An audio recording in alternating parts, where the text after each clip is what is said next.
இட்லி, தோசை, சப்பாத்திக்கு வச்சு சாப்பிடுற மாரி சிம்பிளான ஒரு சட்னி ரெசிபி பார்க்கலாம். சிம்பிளா இருந்தாலும் டேஸ்ட் ரொம்ப சூப்பரா இருக்கும். ஹெல்தியான சட்னியும் கூட. இப்ப வாங்க இந்த சட்னி எப்படி செய்யுதுன்னு பார்க்கலாம். பேன் ஹீட் பண்ணி அதுல 2 டேபிள் ஸ்பூன் எண்ணெய் சேர்த்துக்கோங்க.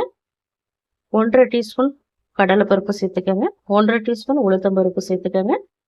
1/2 டீஸ்பூன் கடுகு, 1/4 டீஸ்பூன் பெருங்காயத்தூள், காரத்துக்கு தகுந்த மாதிரி காஞ்ச மிளகாய், பச்சை மிளகாய், 8 பல்லு பூண்டு, சின்ன துண்டு இஞ்சி சேர்த்துக்கோங்க. இது எல்லாத்தையுமே இப்போ லோ ஃப்ளேம்ல வச்சுட்டு சிவக்க வறுத்துக்கோங்க. பருப்பு ரெண்டும் நல்லா கோல்டன் கலர்ல வரணும். இப்போ பருப்பு ரெண்டும் நல்லா சிவந்து வந்துருச்சு. இந்த ஸ்டேஜ்ல சொரக்காய் ஒண்ணே ஒண்ணு கட் பண்ணி வச்சிருக்கேன் சேர்த்துக்கலாம். 1/2 டீஸ்பூன் உப்பு சேர்த்துட்டு இதை நல்லா ஹை ஃப்ளேம்ல வச்சுட்டு எண்ணெயிலேயே நல்லா வதக்கி விடுங்க.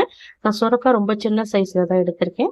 இப்போ நல்லா வதங்கினதுக்கு அப்புறம் ஒரு மூடி போட்டு ஒரு 3 நிமிஷத்துக்கு நல்லா குக் பண்ணிக்கோங்க லோ ஃப்ளேம்ல வச்சு. இப்போ 3 நிமிஷம் ஆயிடுச்சு. ஓப்பன் பண்ணி பார்க்கலாம். இந்த ஸ்டேஜ்ல பாத்தீங்கன்னா சொரக்காய் நல்லாவே குக் ஆகிருக்கும். ரொம்ப டைம் எடுக்காது இது வேகிறதுக்கு. இப்போ சொரக்காய் வெந்ததுக்கு அப்புறம் சின்ன வெங்காயம் முறிச்சு வச்சிருக்கேன். நல்லா 2 கைப்பிடி நிறைய சேர்த்துக்கோங்க. 2 மீடியம் சைஸ் தக்காளி, ஒரு கைப்பிடி அளவுக்கு கறிவேப்பிலை, சின்ன துண்டு புளி சேர்த்துக்கோங்க. இது எல்லாத்தையுமே இப்போ ஒரு 2லேருந்து 3 நிமிஷத்துக்கு வதக்கி விடுங்க. வெங்காயமும் தக்காளியும் நல்லா வதங்கி வரட்டும். இப்போ வெங்காயம் தக்காளி நல்லா வதங்கிருச்சு. இந்த ஸ்டேஜில் வந்து ஒரு 1/2 டீஸ்பூன் உப்பு சேர்த்துக்கலாம். நம்ம சொரக்காய் வதக்கும் போது ஏற்கனவே கொஞ்சமாக சேர்த்துருந்தோம். அதனால பார்த்துட்டு எவ்வளோ தேவையோ அந்த அளவுக்கு சேர்த்துக்கோங்க.